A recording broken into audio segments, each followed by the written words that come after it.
All right, let's go back to one of our top stories this evening, which is Qatar temporarily suspending air traffic. This is after Iran reportedly targeted American bases in the country as well as in Iraq. This in retaliation to U.S. strikes on 3 nuclear sites over the weekend. International relations analyst Aaliyah Vayez joins us now for more on this. Aaliyah, good evening to you.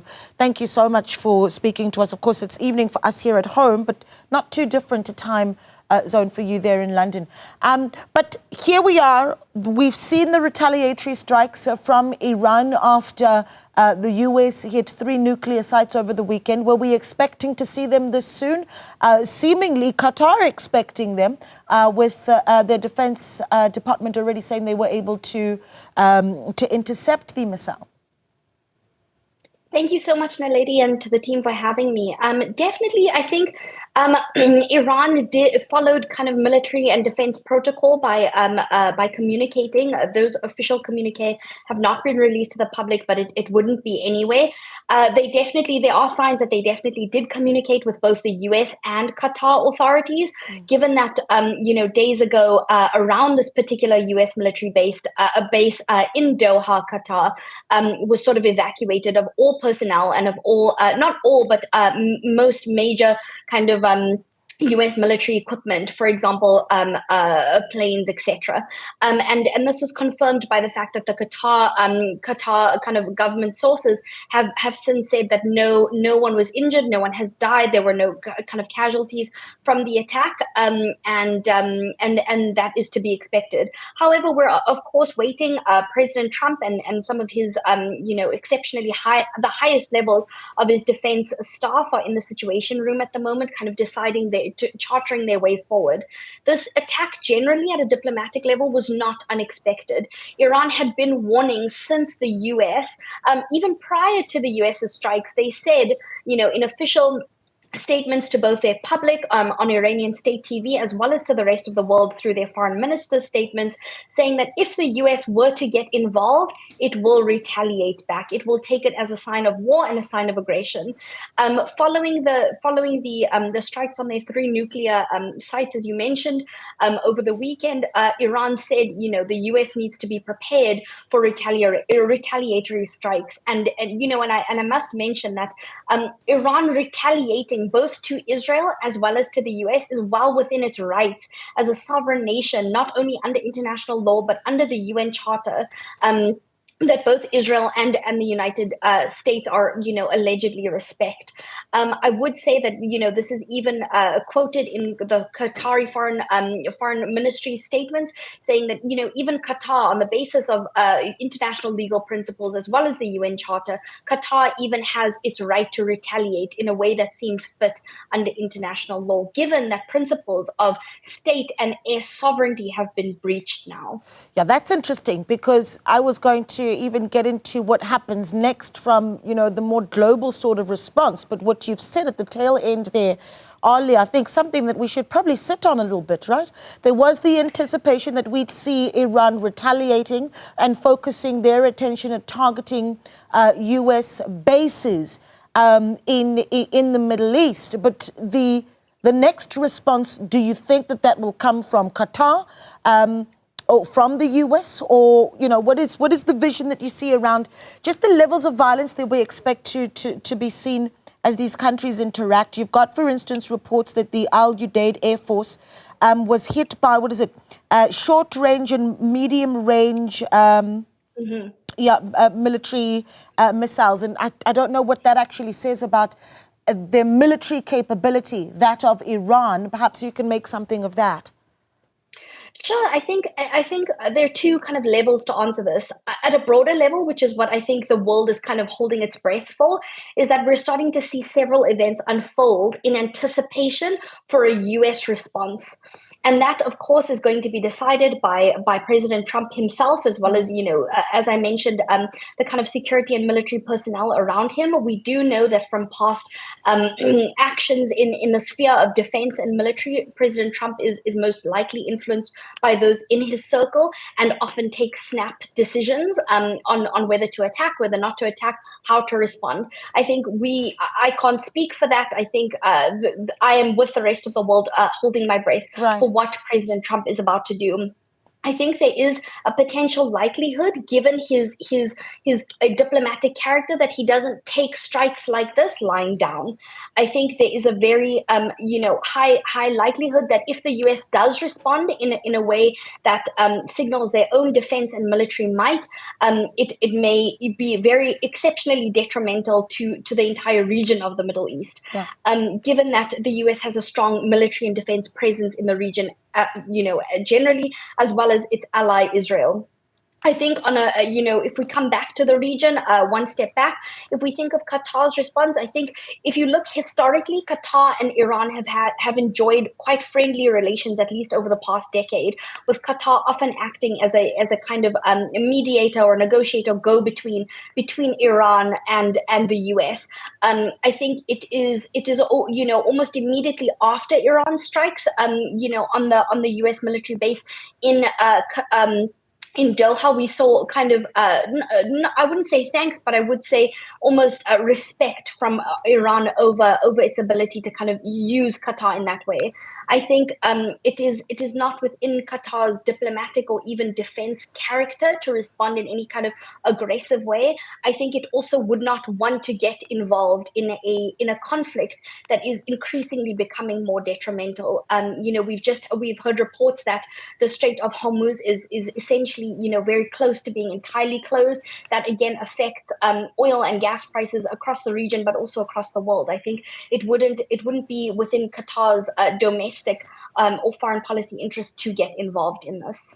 Yeah, there's a lot to look at, and if we were to sit with the issue that you raise around the Strait of Hormuz, some of those threats that strait would be closed, who that actually impacts the most. And so when we start looking at the US also finding its way into this war between Iran and Israel, how badly impacted are they by the possible closing of the Strait of Hormuz? And if you will, even for us as South Africans, we'd also like to consider that. For sure. It definitely does have global implications. Whether or not your oil and gas supply, whichever country you're in, will go through that particular strait.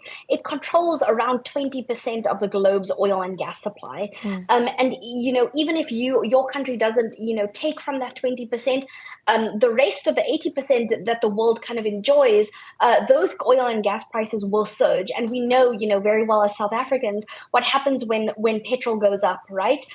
Everything on your average market shelf will go up. So there are definite global implications. This is not something that people should start thinking, oh, it's kind of in a region very far from me, it doesn't affect me. It definitely will. Each country will also, in coming days, depending on how the US responds, will be likely expected to take a sort of diplomatic stance. I don't think this is kind of polarizing in any way.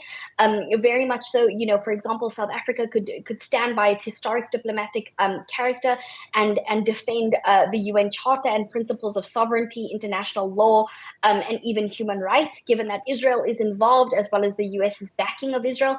But we have seen very clear diplomatic stances from countries like China, like Russia, who have expressed their condemnation of the US's involvement, their condemnation of Israel's attack on Iran on the 27th last week, about 11 days ago, as well as most recently, we've seen the leaders of both Japan and South Korea pull out of the NATO summit that's starting tomorrow, saying, we're not going to sit at a table at a table with actors, behaving in this way. We respect international law too much. And I think, if I may go so far as to say, Naledi, this entire conflict of choice of Israel Israel's choice has really, and I almost echo what the Iranian Foreign Ministry said, has really kind of exposed the deep levels of hypocrisy within the international and multilateral governance system, where the US and Israel are not treating countries as if they're peers. They're above the rest when it comes to the implementation and the respect of international law. Yeah, I do want to look at the activities that we're looking at the moment, right?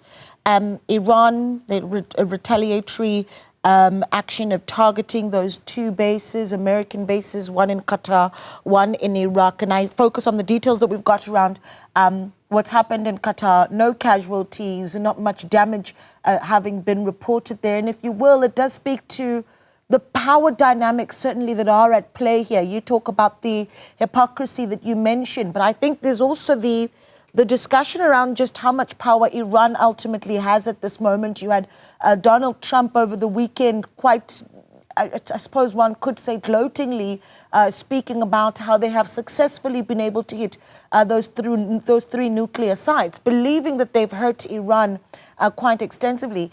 And also what this has done to the debate around now Gaza, as Iran takes center stage.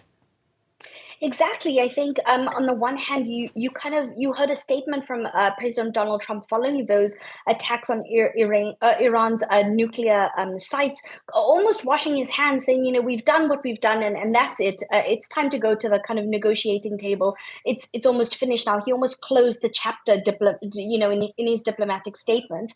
And I think, again, we've got a very, very clear show of a disrespect of a country's sovereignty, and broadly a disrespect of international law. Iran is well within its rights, as the US has continuously stated for Israel in terms of its actions in Gaza. It has the right to self-defense. And I think we're starting to see the selective, not even starting, we're really blatantly as the globe, as the world, starting to see the selective application of principles of international law, where some are treated, with severe impunity, while others, kind of need to sit back and take what's given to them.